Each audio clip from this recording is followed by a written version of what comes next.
Donc, écoutez, je vous souhaite tous et toutes la bienvenue. Là, vous êtes effectivement assez nombreux, donc je n'ai même pas eu l'occasion de regarder qui était connecté, voir si je reconnaissais des noms. Mais voilà, je me présente, donc je suis Grégoire Haribo et puis je vais animer ce webinaire avec l'aide de ma collègue Tatiana, hein, qui est connectée avec moi cet après-midi. Et puis, donc, on va voir cet après-midi comment on va… je vais vous montrer des exemples en fait, d'activités d'apprentissage pour pouvoir finalement animer des cours, mettre en place une pédagogie active dans vos cours à distance. Donc là, on a fait le choix de 3 activités, hein, qui est le 1, 2, 3, 1, 2X, donc c'est en anglais le Think Per Share. On va voir ensuite l'activité graffiti et les groupes d'experts. Donc, ce que je vais faire, c'est que je vais vous montrer finalement comment est-ce que moi je vois la mise en place de ces activités-là. Donc, je vais passer à travers plusieurs outils, puis j'espère que ça va pouvoir vous inspirer pour les mettre en place dans votre cours. Donc, ceux qui m'ont déjà vu en webinaire, vous savez comment je fonctionne, hein, je suis très cyclique dans ma manière d'animer. Donc, qu'est-ce que ça veut dire? Ça veut dire que je vais toujours avoir d'abord une première partie démonstration, je vais vous montrer des concepts, on va voir un petit peu vers quoi on s'en va. Je vais vous faire toujours une partie de démonstration. Et puis, régulièrement, je vais essayer de prendre des moments de questions-réponses. Donc là, aujourd'hui, effectivement, vous êtes déjà plus de 200. Donc là, je suis désolé s'il y en a qui vont devoir attendre peut-être pour qu'on réponde à leurs questions. Ou, voilà, je vous demande un petit peu de patience. Et puis, voilà, je vais laisser des petits moments pendant ce webinaire pour le faire. Et puis, tout en faisant attention au temps, parce qu'on a 60 minutes pour pouvoir couvrir ces activités-là. Donc, voilà, on va essayer de répondre au mieux aux questions de chacun. Et puis, moi, d'être le plus clair possible dans ma manière de vous présenter ce que j'ai à l'esprit. Donc là, voilà, c'était l'écran de bienvenue. Donc là, voilà, vous avez l'écran, donc Grégoire à gauche, Tatiana à droite. On est tous les deux conseillers technopédagogiques au CPU. Et cet après-midi, voilà, je vais passer ce déroulé. Oui, petite parenthèse, la présentation, tout de suite, je peux vous préciser, donc vous y aurez accès, hein, elle a été développée pour vous. Vous allez avoir tous mes commentaires, des liens, donc vous allez tout avoir et elle vous sera communiquée en même temps finalement que la vidéo qui est enregistrée cet après-midi. Donc, l'apprentissage actif, de quoi on parle? Je vais commencer avec ça. Pourquoi? Parce que ça va être important de pouvoir justement dégager deux choses importantes, donc une variété de méthodes pédagogiques qui ont finalement comme point commun de faire réfléchir l'étudiant, seul puis en groupe, mais tout simplement aussi de l'engager. Donc, on va faire de l'inclusif, on veut vraiment que l'étudiant complète son cours en entier et donc la pédagogie active va être là pour nous aider. Donc, voilà, j'ai plusieurs écrans.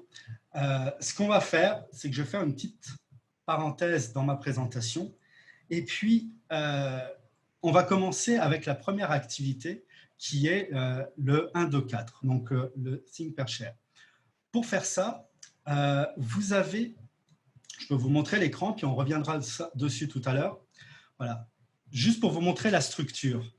Le Think Per Share, donc, premier script collaboratif qu'on voit ensemble cet après-midi. Donc là, on va avoir une première étape qui consiste à faire réfléchir l'étudiant seul.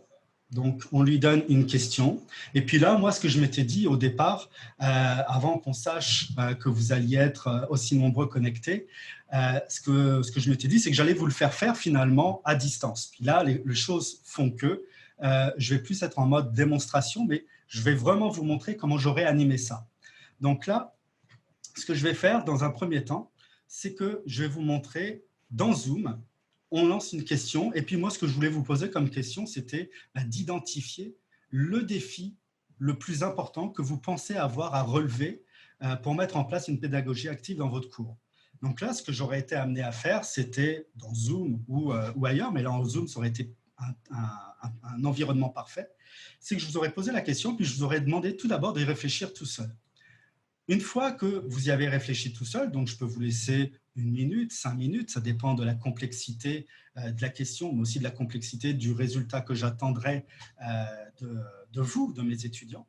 Là, je laisse un certain temps. Et puis après, je vais vous demander de vous réunir 2 par 2. Donc là, on va faire le pair. Donc en binôme, je vous demande de conjuguer, je vous aurais demandé de conjuguer un petit peu vos réflexions et de continuer votre réflexion, cette fois à deux.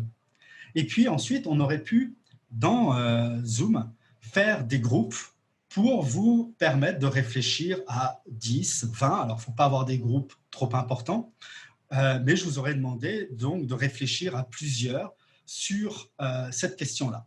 Et là, on en revient au travail collaboratif. Donc, je ne veux pas non plus revenir sur ce que mes collègues ont pu dire par rapport à ça, mais c'est vrai que dans notre cas, ça aurait été très important et je vous aurais remis ça comme prérogative, de désigner ce qu'on appelle un scribe, donc un rapporteur, pour pouvoir justement ensuite me revenir en plénière pour faire partager vos résultats. Et ce que j'aurais fait pour terminer cette première activité, c'est que j'aurais très bien pu mettre en place une activité de sondage dans Zoom pour vous permettre justement de faire partager votre réflexion.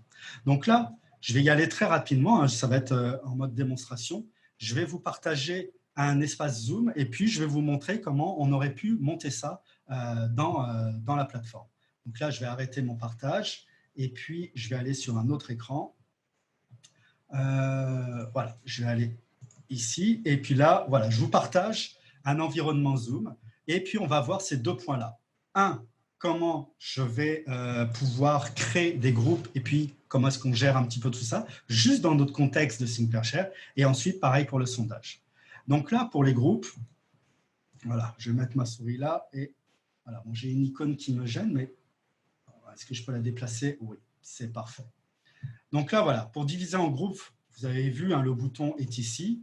Donc là, selon le nombre de participants, je vais créer plus ou moins de salles. Donc, comme je vous disais, pour faire ce genre d'activité, c'est pas mal d'être maximum une dizaine. Donc là, le 1, 2, 4, 1, 2. Et très souvent dans la littérature, on voit 1, 2, X. Donc là, j'aurais fait des groupes de 10, de 20.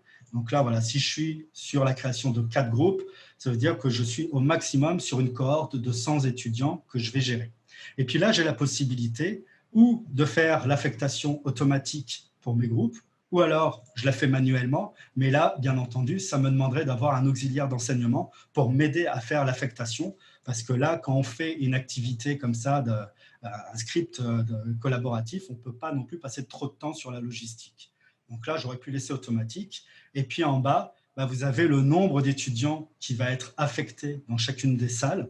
Donc là, bien entendu, vous voyez, je suis connecté, j'ai un compte invité, juste pour avoir un participant, mais c'est sûr que là, à 0,1, ça n'a pas vraiment de sens, mais vous imaginez donc, que vous auriez très bien pu avoir peut-être 20 participants par salle, et puis vous voyez un chiffre devant, là, le 0, c'est juste pour indiquer lorsque il y a un nombre qui ne... Voilà, on n'est pas pile le nombre d'étudiants pour chacune des salles, là, ça vous indique la dernière salle, combien d'étudiants elle a. Donc, ça peut être 18, 19. Et puis, si vous voyez que l'écart est trop important par rapport à la moyenne des autres salles, là, il faudrait réduire le nombre de salles pour pouvoir faire vos affaires. Donc là, voilà, après, je crée mes salles. Et puis, voilà, là, je vais pouvoir affecter mes étudiants. Donc là, je vais la déplacer. Voilà, je vais déplacer dans la salle 1. Et puis ensuite, je vais ouvrir toutes les salles. Et puis là, on est sur la troisième étape donc du ThinkPareShare, qui est, pas la troisième, pardon, la deuxième, non, la troisième, c'est ça, où là, ils ont réfléchi tout seuls, ils ont réfléchi à 2, et là, maintenant, ils vont réfléchir à 10, 20, ça dépend de vos cohortes. Donc là, voilà, là, je l'ai fait en réflexion de groupe. Ils vont nommer, ou vous auriez nommé un rapporteur qui, maintenant, lorsque je vous fais revenir en plénière, donc là, je fais ouvrir toutes les salles, voilà, je dispatche tous mes participants, et puis là, voilà, là, je vais faire maintenant fermer toutes les salles. On est à la fin de l'activité. Et puis là, maintenant, je vous demande, ou je demande plutôt au rapporteur de pouvoir partager finalement la réflexion du groupe. Et là, on pourrait très bien imaginer de monter une activité sondage. Donc là, pour monter mon activité sondage, vous avez l'outil qui est ici. Et puis, vous voyez, je l'ai déjà monté. Donc là, j'avais ici les défis. Et puis, ce que j'aurais fait, c'est que j'aurais pu ouvrir le vote pour vous demander donc de voter à ces 6 défis sur lesquels on va revenir tout à l'heure, pour voir si ça répondait finalement à votre réflexion. Donc, pour monter un sondage très rapidement, vous avez ici un bouton « Modifier ». Ce bouton « Modifier » vous ouvre votre espace d'administration de Zoom. Et puis là, vous retrouvez ici vos sondages. Si je fais annuler, voilà, vous avez ici sondage défi. Donc, je vais fermer ici mon sondage, vous verrez mieux. Puis là, je peux faire modifier. Et puis là, vous retrouvez les outils de sondage. Je peux même rajouter une autre question si jamais j'avais besoin de rajouter une deuxième question. Voilà. Mais voilà, vous avez vu dans Zoom comment est-ce qu'on aurait pu animer assez simplement finalement ce genre d'activité pour permettre justement à une émulation de groupe pour mettre en place vraiment une première approche, une première activité de pédagogie active. Donc là, par rapport au 1, 2, 4, on est finalement, vous voyez, dans une activité qui est assez rapide à monter. Donc là, ce que je vais faire, c'est que je vais revenir à ma présentation et je vais vous montrer quelques concepts. Donc là, vous m'excuserez, je ne vais pas me mettre en mode présentation PowerPoint. Ça va être plus facile pour moi de gérer de cette manière-là. Donc là, voilà, on a été, voilà, je vais revenir ici. On a été sur l'activité et puis vous avez vu, si je l'avais animé en vrai, je vous aurais fait vivre cette expérience dans Zoom. Donc, vous voyez, c'est des outils que vous avez déjà vus dans les webinaires précédents qui sont assez faciles à monter. Et donc, je vous aurais posé cette question pour identifier les défis. Puis là, on peut imaginer vraiment n'importe quoi comme question. Ça fonctionne vraiment pour beaucoup d'affaires. Et donc là, vous voyez, ma finalité, vers quoi je voulais aller, c'était de vous pousser à identifier des défis. Et puis là, on voit ici, donc Bonwell Stanland en 96, donc ils ont relevé 6 défis. Donc on voit, pour mettre en place une pédagogie active, et là on voit le premier, c'est réduire le volume du cours. Parce que là, effectivement, faire de la pédagogie active, ça vous demande d'avoir un contenu de cours qui n'est pas trop volumineux, il faut arriver à le gérer. Optimiser au maximum le matériel pédagogique, oui, il faut permettre à l'étudiant d'être actif, donc il ne faut pas non plus le noyer dans trop de ressources, trop d'activités. Et la perception positive de l'exposé magistral, ça va pour moi, en tout cas dans ma perception des choses, ça va un peu avec le dernier point, qui est, et c'est un défi à relever pour faire de la pédagogie active, c'est finalement de lutter finalement contre presque le confort d'être passif dans un cours. Parce qu'on a des étudiants, et paradoxalement, on en croise encore, des étudiants qui préfèrent rester passifs. C'est sûr, c'est beaucoup plus facile. On est là, on écoute le prof, on prend des notes ou on n'en prend pas, on récupère des résumés, on regarde des vidéos. Finalement, voilà, on n'est pas actif, mais ce n'est pas grave. Moi, ce que je veux, c'est pouvoir consulter des ressources. Donc ça, c'était le 6e défi. Entre les deux, on a un défi, et je suis tout à fait à 100% d'accord avec ça, et puis je comprends très bien les enseignants que j'accompagne à chaque fois, c'est finalement la charge de travail pour produire un cours. Alors là, le terme utilisé est un cours soigné. Soigné, j'aurais pu, et d'ailleurs, je vais me permettre de l'effacer. C'est vrai que voilà, produire un cours de qualité, mais qu'est-ce que ça veut dire? C'est mettre en place une réduction de volume, optimiser le matériel. Voilà, c'est une charge de travail. Mettre en place une pédagogie active, c'est une charge de travail. Ça demande de l'effort. Donc, c'est un défi à relever. Et ensuite, le contexte de diffusion qui n'est pas toujours approprié. Effectivement, là, je vous ai montré une première activité, le Think Pair Share, qui se prête très bien pour la question que je vous posais, mais qui se prêterait peut-être moins à un travail plus coopératif pour développer, par exemple, une remise de devoirs. Et donc ça, on va voir après, les 2 autres activités, elles vont plus s'y prêter. Il y en a une qui sera même parfaite pour ça. Donc voilà, contexte de diffusion, donc il faut réfléchir vraiment à sa stratégie pédagogique, mais aussi sa stratégie technopédagogique. C'est très important, la pédagogie dans un cours à distance, c'est majeur, mais ce n'est pas la seule chose à laquelle il faut penser. La stratégie technopédagogique est tout autant importante. Et donc le 5e, donc un contexte de diffusion pas toujours approprié, mais aussi maîtrisé.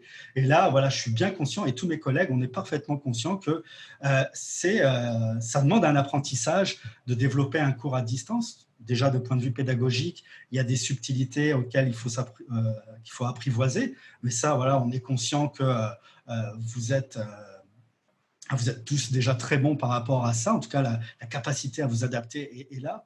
Maintenant, il y a des outils à maîtriser. Et puis voilà, c'est pour ça qu'on est là pour vous accompagner. Mais c'est un défi qui est connu depuis que la formation à distance existe.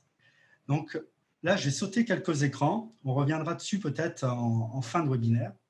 Là, ce que je voulais voir maintenant avec vous, c'est la deuxième activité, le groupe d'experts. Alors, ce que je vais faire, c'est avant d'attaquer le groupe d'experts, je voulais voir avec vous, on va se donner un 5 minutes pour un premier moment de questions-réponses.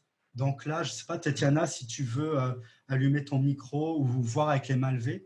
Là, on va prendre un 5 minutes, il y a des questions-réponses par rapport à ce que je viens de vous montrer. Oui, il y a M. Taravella qui a sa main levée pour dernière comme 5 minutes.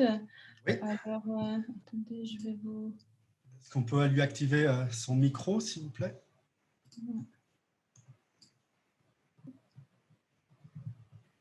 Bonjour, merci. Ma question porte sur le travail collaboratif en général, mais en particulier donc sur la partie share du one per share, think per share. Est-ce qu'il est possible de faire en sorte que lorsque les étudiants ouvrent leur salle de groupe, qu'ils voient la diapositive d'instruction afin qu'ils puissent la noter directement, comme un tableau blanc? Oui, le tableau blanc, effectivement, ça peut être un outil. Alors, on verra après, je vais vous montrer d'autres outils avec lesquels on va travailler, notamment Teams, qu'on a pu voir déjà dans d'autres webinaires, puis juste avant avec François. Donc, je vais aller dans Teams, puis je vais terminer avec le tableau blanc. Donc, effectivement, on pourrait commencer. Je sais le faire dans Teams. Ma question, c'est est-ce qu'on peut le faire avec Zoom? Le tableau blanc, oui. Alors, le tableau blanc qui soit partagé dans tous les ateliers. Alors, dans toutes les salles, vous voulez dire? Dans toutes les salles, que la salle s'ouvre sur la diapositive de directive. Ok, alors regardez, on va essayer de le faire ensemble. Merci. Je vais partager mon écran. Voilà, là, je suis sur le bon.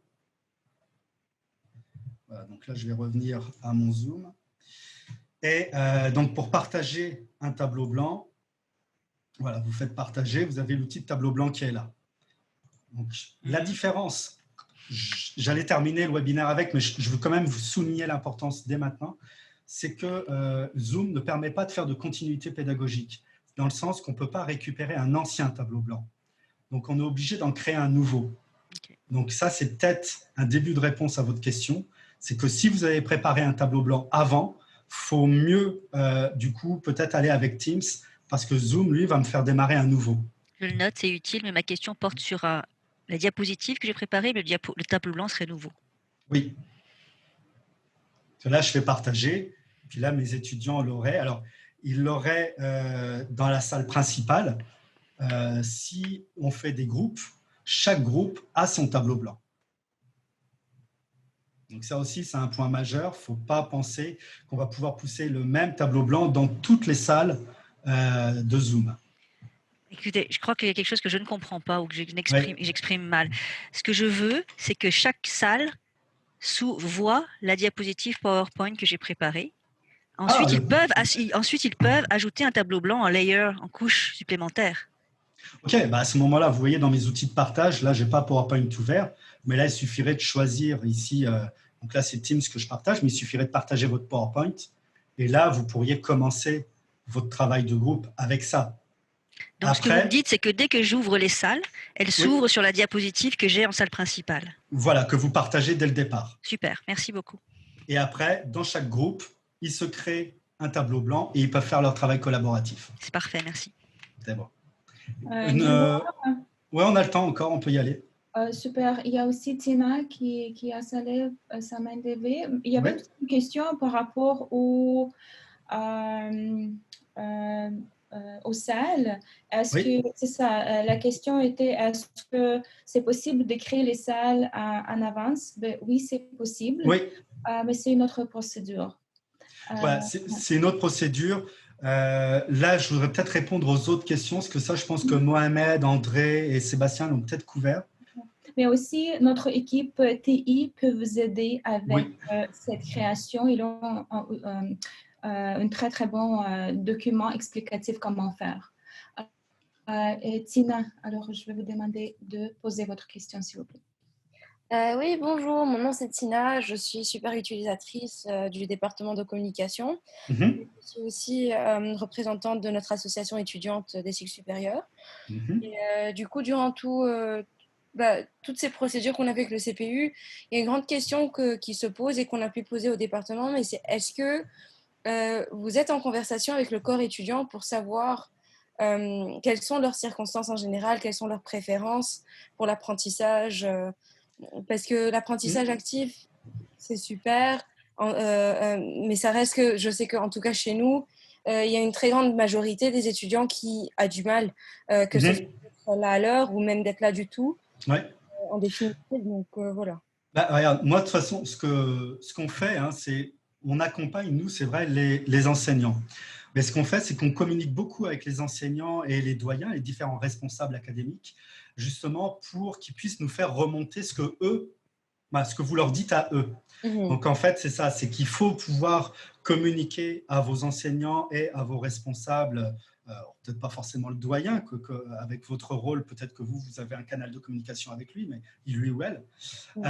Mais c'est ça, c'est que nous, on parle avec eux et puis on cherche vraiment à ce qu'ils puissent nous faire remonter les besoins de leurs enseignants, mais aussi les besoins finalement des étudiants, parce que c'est vrai qu'il faut que tout soit adapté aux besoins de l'enseignant, mais aussi à ceux des étudiants. Ça, je suis tout à fait d'accord. D'accord, donc je vous recontacterai là-dessus, par exemple, sur un autre… Oui. Ok, parfait, merci. Alors, j'ai 1 minute pour une dernière question. Ça va, je pense que tu peux commencer. C'est bon? On continue? Oui, la section prochaine, c'est ça. Ok, donc là, on va attaquer maintenant le groupe d'experts. Alors, je vais revenir à ma présentation. Voilà. Donc, groupe d'experts. Alors, aussi appelé le casse-tête d'experts. Donc là, voilà, je vous ai mis une petite référence de 2000. Là, on parle d'un script coopératif, donc subtilité avec le collaboratif, d'accord? Là, le coopératif, c'est l'enseignant qui va assigner à un groupe d'étudiants un module pédagogique. Alors, un module, un chapitre, une séquence, on pourrait même parler de grain pédagogique. L'idée, voilà, c'est qu'on va demander à un groupe d'étudiants de devenir expert d'un chapitre du cours. Donc là, première étape, l'étudiant, ils vont mettre en place une équipe de travail et s'organiser entre eux pour pouvoir produire un livrable. Ça, première chose qu'on va pouvoir faire dans Teams. Je vais vous montrer tout à l'heure, on va simuler un petit cas pratique. Ensuite, une fois que l'équipe est faite, donc je ne reviens pas sur l'importance de définir les rôles, hein, l'animateur, le scribe, le participant, voilà, ça, mais on est encore sur l'importance du rapporteur. Ensuite, ils vont pouvoir comme ça échanger pour s'approprier le contenu et valider finalement ce qu'ils vont produire. Une fois qu'ils ont fait cette première étape, un nouveau groupe va se former. Donc, l'enseignant va former un nouveau groupe issu des différentes équipes. Et là, chaque étudiant va présenter finalement les travaux de son équipe. Donc là, j'avais fait un petit travail de préparation. Voilà, je vous demande une seconde. Je vais partager mon écran tout de suite en essayant de ne pas me tromper de logiciel. Donc là, je suis sur Zoom. Voilà, c'est ça, c'est cet écran-là, parfait. Donc là, on va parler des tableaux blancs, mais là, vous voyez déjà,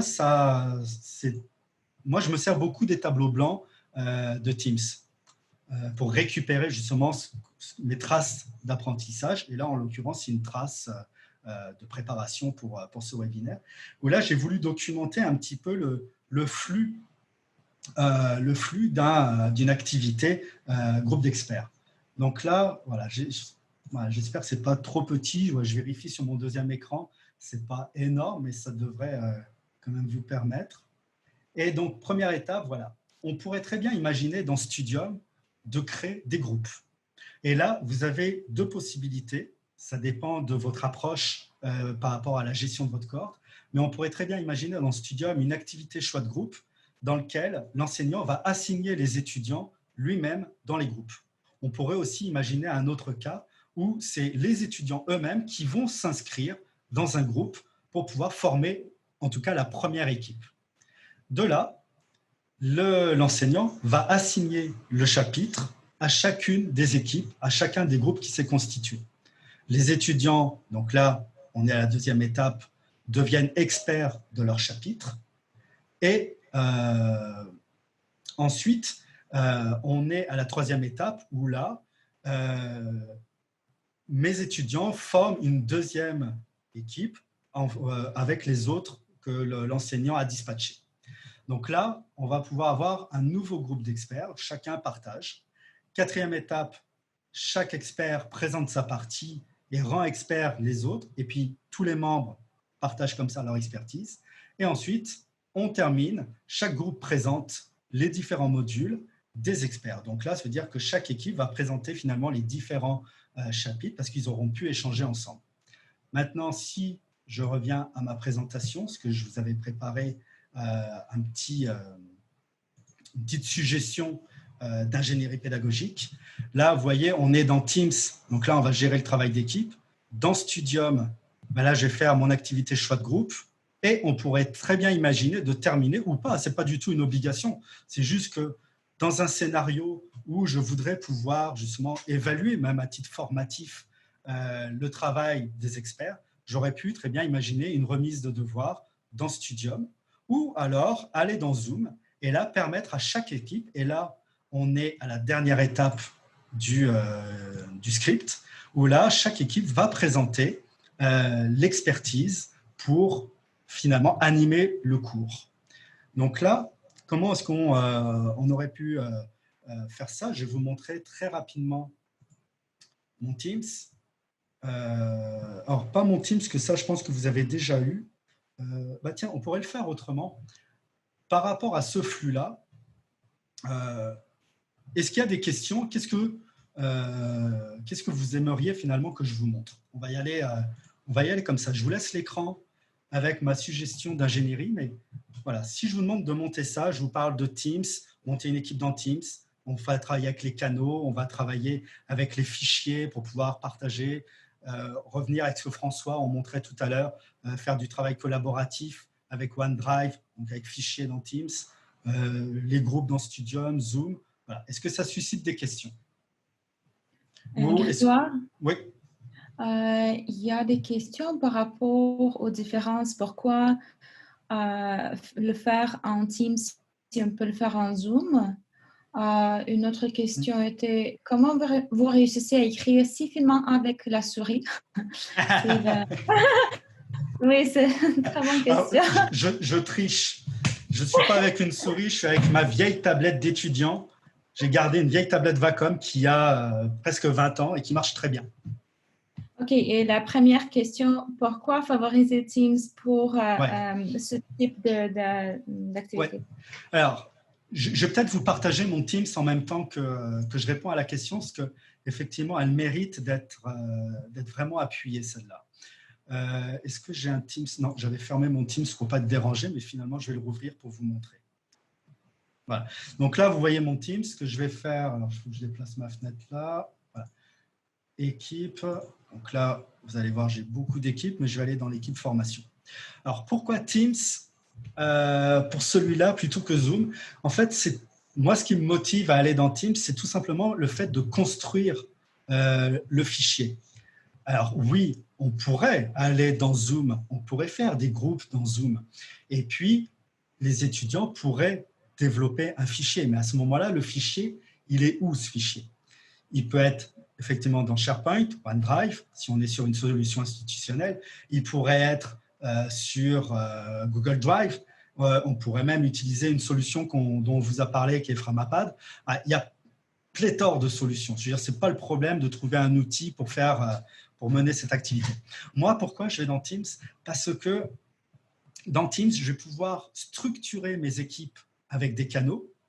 Et dans chaque canal, je vais pouvoir ici avoir mon onglet fichier qui va me permettre de développer mon travail. Donc, ça veut dire que chaque expert va pouvoir préparer son contenu, va pouvoir faire son travail coopératif. Chaque étudiant va avoir une tâche. Il y en a un qui va faire l'introduction, il y en a un qui va faire la conclusion, un autre qui va chercher peut-être des illustrations. Voilà, on va définir les rôles et les étudiants vont construire leur fichier. Et moi, ce que j'aime bien avec Teams, c'est qu'on peut très bien aller dans l'onglet révision et activer le suivi de modification. Donc là, ça veut dire que, vous voyez ici, j'ai rajouté un titre, j'ai modifié le titre et on voit que c'est moi.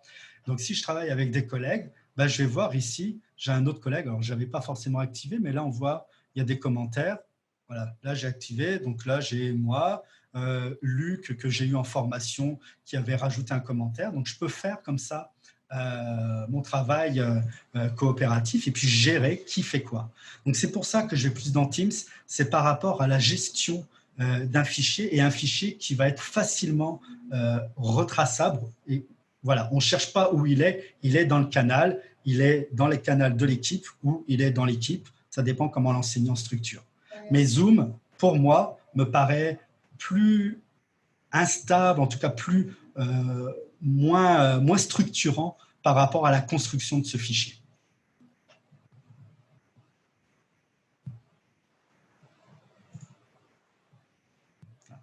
J'espère avoir répondu. Je ne sais pas s'il y a d'autres questions.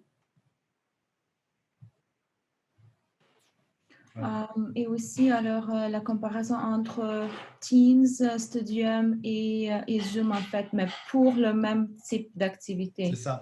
Ben, l'idée, c'est qu'on va servir de Zoom, vous voyez, pour construire le fichier. Chaque expert va pouvoir construire son fichier. Les équipes vont pouvoir travailler ensemble de cette manière-là. Et puis, une fois qu'on arrive à un résultat final, donc là, imaginons, je suis dans un canal, mon groupe d'experts 1. Une fois que le fichier final est terminé, il est livrable, ben à ce moment-là, on pourrait très bien aller dans Studium. Studium, l'enseignant aura développé une activité remise de devoir et comme ça, chaque équipe va pouvoir remettre, chaque groupe d'experts va pouvoir remettre son fichier et là, l'enseignant va pouvoir les récupérer dans Studium pour pouvoir les consulter et les noter, que ce soit formatif ou sommatif. Donc, il faut plus voir un flux que c'est un outil ou un autre ou un autre. C'est vraiment des outils qui peuvent et doivent communiquer ensemble. Alors, c'est ça.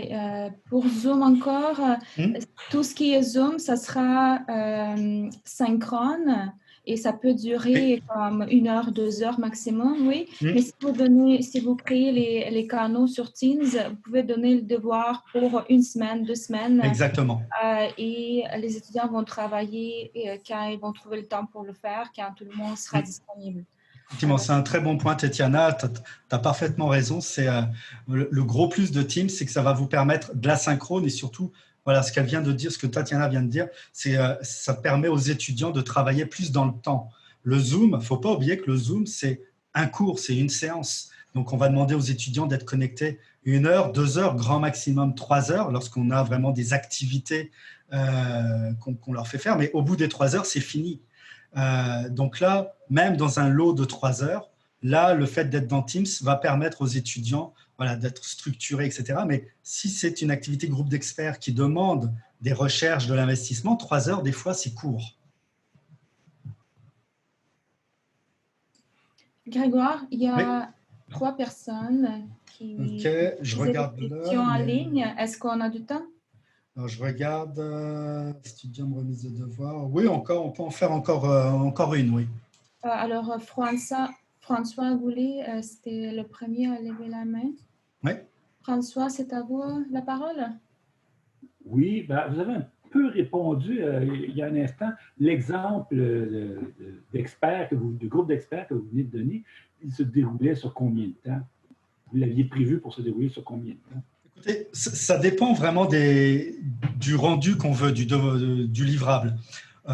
J'ai déjà fait des groupes d'experts en 3 heures, même en moins. Hein, ça m'est arrivé, j'ai pu en faire en 1 heure, non, parce que ça demande quand même du temps. Mais j'ai déjà eu des groupes qui peuvent tenir à l'intérieur d'une séance. Maintenant, il y a eu aussi des fois des activités groupes d'experts où là, je demandais beaucoup plus de réflexion, de maturité. Et là, ça pouvait durer 2-3 séances. Une très bonne question pour aussi la durée du cours. Alors, oui, normalement, le cours dure 3 heures, mais si c'est sur Zoom, par exemple, si c'est synchrone, on ne peut pas le faire parce que c'est trop long, c'est trop intensif pour les étudiants, mais aussi pour le professeur. Alors, ce qu'on peut faire, on peut le diviser en deux, on peut mettre la pause au milieu où on vraiment raccourcit tout ce qu'on fait en ligne, puis on donne le devoir où les étudiants sont actifs et travaillent ensemble ou individuellement. Alors, la durée de 3 heures, c'est trop long pour tout ce qui est synchrone. Oui, c'est ça. Faut pas. Alors, je sais que ça répond à d'autres impératifs, hein, mais c'est vrai qu'il ne faut pas oublier.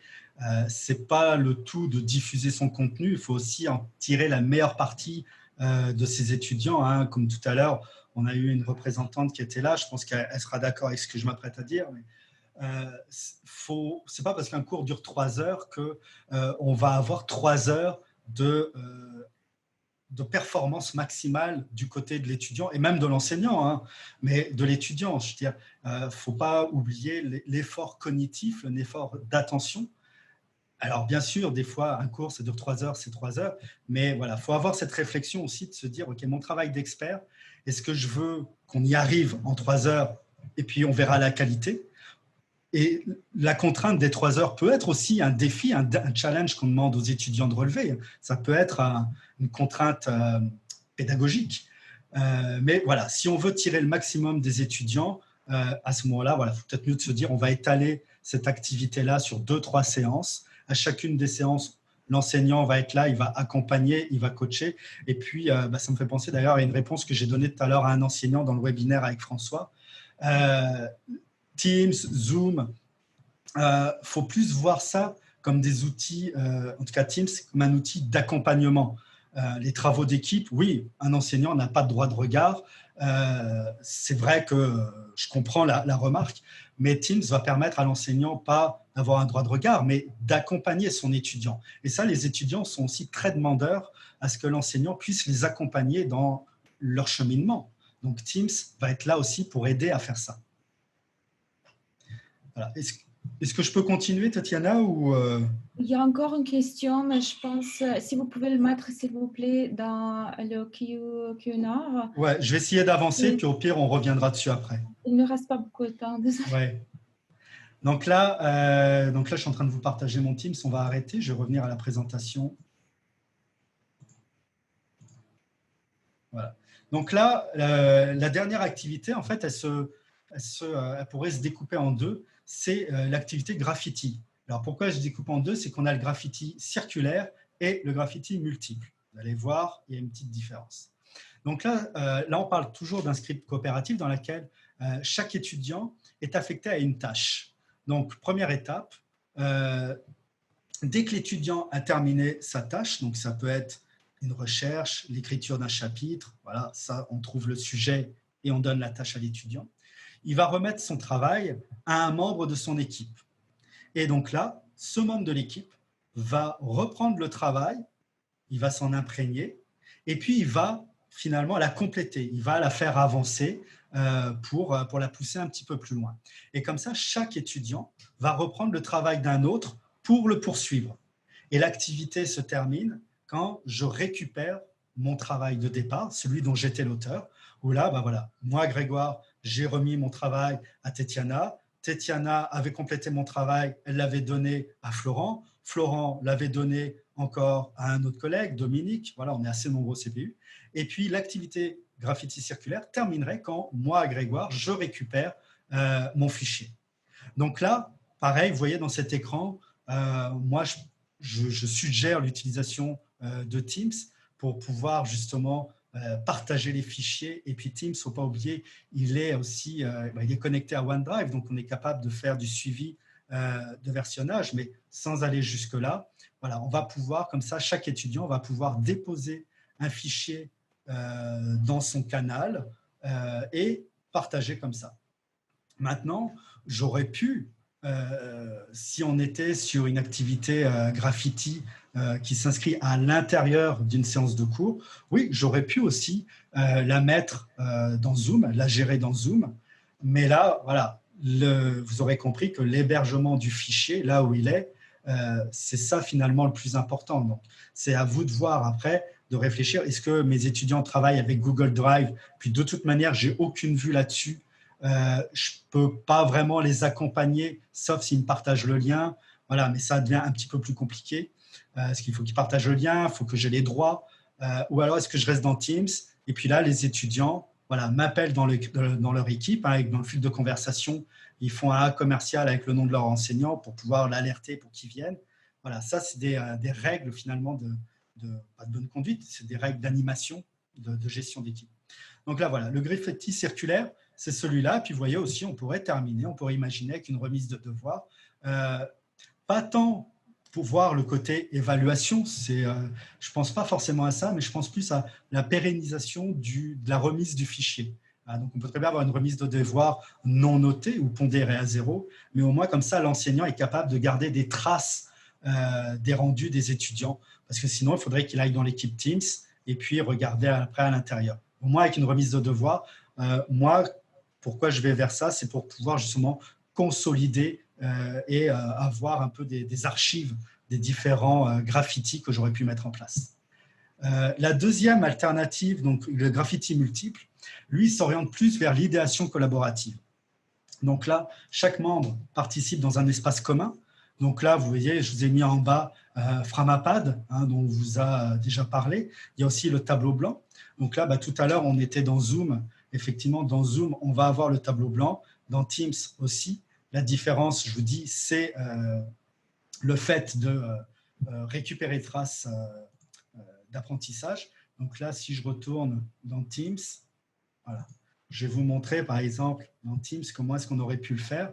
Là, vous voyez, je me suis fait un canal spécial tableau blanc. Alors, je suis désolé, mon écran est petit. Je le vois sur mon deuxième. Je suis sur une tablette aussi. Voilà, j'espère que vous allez être capable de me voir. Je ne peux pas vraiment zoomer. Et donc là, voilà, j'ai ici mon dernier tableau, donc qui me permettrait, lorsque je suis sur une activité sur plusieurs séances, ça permettrait aux étudiants de récupérer leur dernier travail pour le continuer. Donc là, ça prend un peu de temps à charger. J'essaye de trouver de quoi dire, mais arrive un moment, je ne vais plus rien avoir à vous dire. Voilà, donc voilà, on n'est pas obligé forcément de continuer là-dessus. Et vous avez, avec cet outil-là, voilà, là j'ai cliqué sur tous mes tableaux. Et puis là, vous voyez, j'avais préparé un pour graffiti, que je n'ai pas terminé d'ailleurs. Puis je vous en avais fait un sur 1, 2, 4, le groupe d'experts. Là, j'avais commencé à documenter. Donc là, les étudiants pourraient aller vers ça.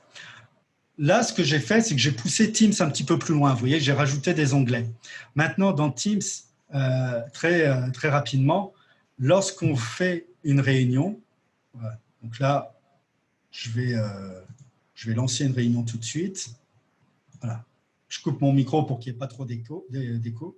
Et là, vous voyez, je vais faire partager tableau blanc. Et donc là, voilà, je peux commencer mon activité graffiti multiple. Voilà, là, il va m'ouvrir un tableau blanc. Et puis, voilà, là, mes étudiants vont pouvoir faire leur travail d'idéation, hein, ce que François avait montré tout à l'heure. Donc là, vous voyez, je suis avec ma tablette. Puis effectivement, voilà, on va faire ici, voilà, voilà, ma petite idéation. Et chaque étudiant va pouvoir comme ça travailler. Alors, ce que je disais tout à l'heure, ce qui est intéressant avec Teams, c'est qu'il permet de faire de la continuité. On est capable de récupérer un tableau et le poursuivre d'une séance à l'autre. Vous voyez, si je raccroche, voilà, je retourne dans mon équipe. Si je retourne dans mes tableaux, voilà, vous voyez ici, il est là. Donc là, on est dans un outil qui est le… Alors, je ne sais pas, Tatiana, si tu peux mettre le lien dans le clavardage. C'est le lien whiteboard.microsoft.com. C'est là déjà. Parfait, je te remercie. Donc là, avec ce lien-là, vous allez pouvoir gérer tous vos tableaux blancs. Maintenant, il a quand même une limite, Teams, dans le sens que oui, il est génial parce qu'il va pouvoir faire de la continuité, mais il y a quand même un problème, c'est qu'on n'est pas forcément capable, voire on n'est pas capable de voir quel étudiant fait quoi dans le tableau. Donc là, pour faire ça, on pourrait, si c'est un besoin, aller plutôt dans Zoom. Là, dans Zoom, je vais pouvoir partager mon tableau blanc. Et puis, lorsque je fais ça, voilà, je fais attention parce que j'ai 2 barres Zoom maintenant sur le mien. Voilà, vous avez ici l'option plus, dans lequel on peut interdire les annotations, mais sinon, afficher le nom des annotateurs. Donc là, ça veut dire que si je fais un tableau blanc dans Zoom, je suis capable de savoir qui fait quoi. Donc là, pour faire mon idéation collaborative, là, l'option est quand même pas mal intéressante avec Zoom d'avoir ça. Dans Teams, voilà, on récupère un tableau, mais on ne l'a pas. Donc, si vous êtes dans un graffiti multiple qui s'inscrit à l'intérieur d'une séance de cours, à ce moment-là, oui, vous pourriez très bien la mener, la conduire dans Zoom, et puis là, afficher le nom des annotateurs, et vous pourriez comme ça, de cette manière, voilà, récupérer le travail de chacun. Voilà, donc là, vous voyez ici, il y a mon nom qui se met. Je suis connecté avec un compte fictif. Donc là, voilà, je m'appelle Studium enseignant. Mais là, vous, bien entendu, quand vous le ferez dans votre Zoom, là, vous auriez le nom de votre étudiant qui s'afficherait. Voilà, donc je vérifie mes notes. Mais par rapport au graffiti multiple, je pense que j'ai montré ce que je voulais vous faire. Bon, alors, voilà, on va prendre une question ou deux. Sinon, voilà, je vous laisse consulter l'écran que je vous affiche. C'est un tableau, donc, Cheat Collab. Et j'ai voulu documenter, en tout cas, vous faire des suggestions d'utilisation des outils selon les 3 niveaux d'engagement qu'on peut avoir en pédagogie active. Voilà, donc je réponds aux questions en même temps, là. Grégoire, alors oui, c'était une erreur. Il nous reste 10 minutes. C'est bon. Alors, on peut prendre les questions. Voilà, je vois plein de mains levées, hein, Tatiana, je te laisse dire, parce que je ne vois pas les participants après. C'est bon. Alors, le premier, c'est Loïc Gérard. Je ne sais pas. Alors, je vais vous... vous pouvez me parler maintenant, Loïc, c'est ça? Vous étiez le premier. Oui, vous m'entendez? Oui, c'est bon. Oui, ok, super. Voilà. Je voulais avoir une question un petit peu précise. Moi, j'utilise un tableau blanc qui s'appelle Miro. Et actuellement, c'est celui qui a vraiment le plus de fonctionnalités. Et j'ai fait des essais là, parce que je suis le cours PPA 6227. Ouais. Et je voulais savoir, est-ce que vous savez comment ça fonctionne en termes d'abonnement? Parce que là, c'était pas clair. Apparemment, quand moi je crée un Miro dans Teams, ouais.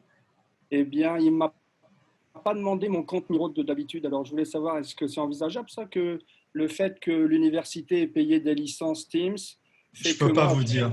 Okay. Non, je suis désolé, là, Miro, ce n'est pas un outil que j'accompagne. Je ne peux vraiment pas vous répondre. Ok. Désolée. Bon, la prochaine, c'est Annie Anger. Quelle est votre question, Annie? Oui, bonjour, vous m'entendez? Oui. Oui, j'ai pas très bien compris la suite là, de votre activité graffiti multiple. On fait un tableau blanc, répondre à une question et quel est le retour qu'on fait là-dessus? Alors, c'est ça. Donc, dans le multiple, vous faites l'idéation collaborative pour dresser une liste. Voilà, donc, l'étudiant fait un rendu, un livrable. Et donc, c'est ce livrable-là qu'après, ils vous le remettent. Ou ça peut être une activité préparatoire en vue de faire un travail, un rendu final. Donc là, c'est ce que les étudiants vous remettent, c'est leur travail collaboratif où ils ne vous le remettent pas, mais c'est un travail qui va leur permettre de faire un livrable, donc une remise de devoir ou autre chose. OK, donc c'est une préparation au devoir. Oui. Merci. Merci bien. Alors, oui. Alors, oui, maintenant vous pouvez poser votre question, Taravella. Allez-y. Oui, c'est une question que je ne suis pas la seule à avoir posée tout à l'heure. Si on revient sur encore une fois, sur le Think Per Share, que j'aime beaucoup, que j'aimerais bien pouvoir utiliser bientôt. Ouais. Comment est-ce qu'on fait? On était dans Zoom. Comment on fait pour faire des équipes de 2? Et ensuite reprendre les mêmes paires dans les équipes de share. Et d'ailleurs, faut-il reprendre les mêmes paires? Est-ce que c'est conseillé? Alors, non, l'idée, c'est de les mêler. Maintenant, c'est une très bonne question parce que là, on atteint les limites technologiques de Zoom. C'est que je peux pas, je pourrais en soi créer des équipes, des groupes de 2 et puis je fais une affectation automatique ou manuelle, si j'ai un auxiliaire. Là, en l'occurrence, on aurait peut-être plusieurs, mais je pourrais comme ça faire des paires dans Zoom. La difficulté, c'est que si on veut faire le share, ou en tout cas passer au X avant de revenir en plénière, donc si je veux faire des équipes de 10, de 20 pour qu'ils puissent réfléchir en grand groupe, là, il faudrait refaire, en tout cas, il faudrait avoir un nombre d'équipes qu'il faut. Mais là, maintenant, si vous me dites que vous avez une cohorte de 100 et que vous faites le pair, donc ça veut dire que vous avez 50 équipes, ça veut dire que si après, vous ne faites plus que des équipes de 20, vous n'auriez plus que 5 équipes à gérer. Donc, vous auriez en soi le nombre qu'il faut d'équipes. Le truc, c'est que là, il n'y a rien d'automatisé. Donc, ça veut dire que c'est vous et vos auxiliaires d'enseignement qui devrez réaffecter manuellement les étudiants dans les équipes pour qu'ils puissent continuer l'activité.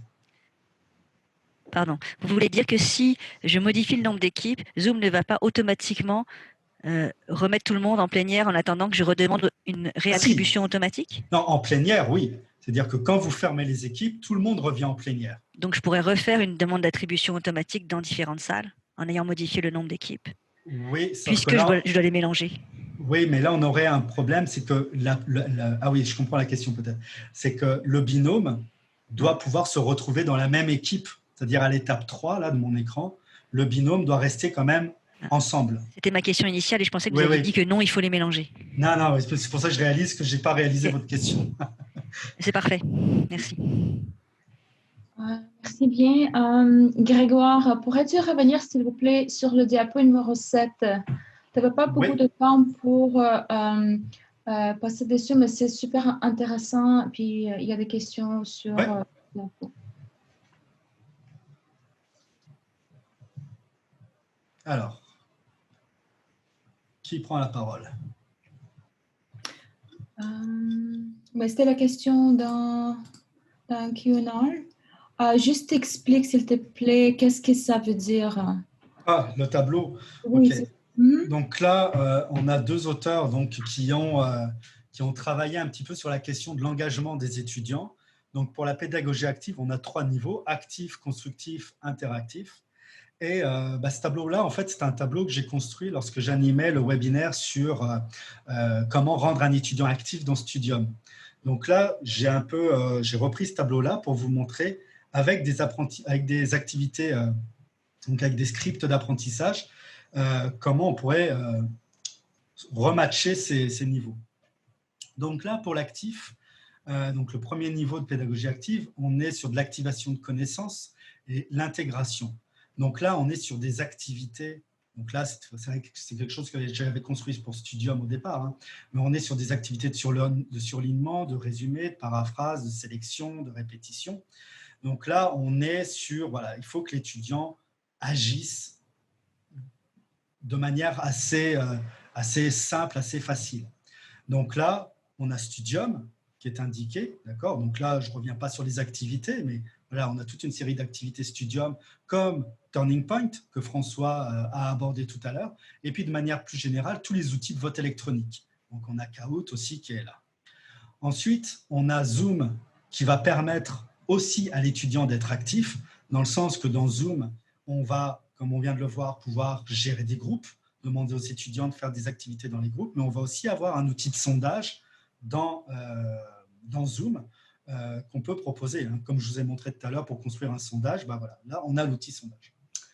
Ensuite, le deuxième niveau, donc finalement le 3, vu que le premier niveau, c'est l'apprentissage qui n'est pas actif. Hein.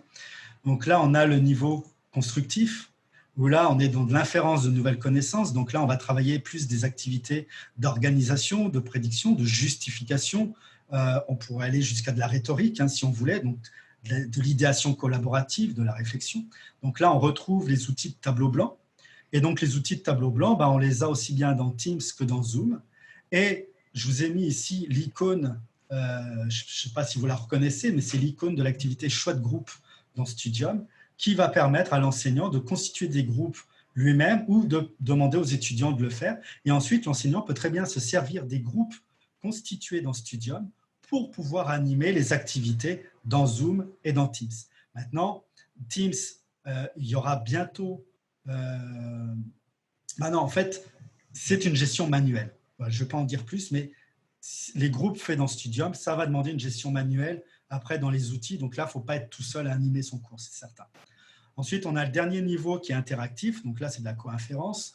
Donc là, on va travailler plus de la révision, évaluation par les pairs, ça pourrait faire partie aussi, de l'argumentation, de la confrontation.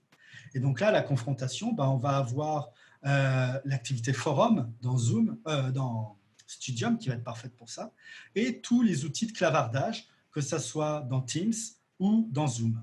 Donc là, vous voyez, on a les 3 icônes, parce que là, pour l'interactif, on peut vraiment se monter une petite ingénierie qui va faire jouer avec les différents outils selon qu'on fasse du Think Pair Share, Graffiti ou Expert. Et puis, on va comme ça créer une dynamique, on va créer un cheminement pour faire aboutir les activités jusqu'à, ou pas, un rendu. Merci beaucoup, Grégoire. Christine, vous allez être la dernière à poser la question et on va terminer. Là, je suis d'accord. Christine, à vous la parole. Vous m'entendez? Oui. Bonjour, merci beaucoup pour tout ça. Moi, j'ai une question un peu particulière. D'abord, j'enseigne à des étudiants en médecine donc, qui sont sur mes cours, qui ne sont pas sur Studium. J'ai déjà enseigné sur Studium, mais je ne peux pas m'en servir pour cet enseignement-là. Dans ce cadre-là, je vais avoir des séances qui sont de 3 heures sur des points particuliers.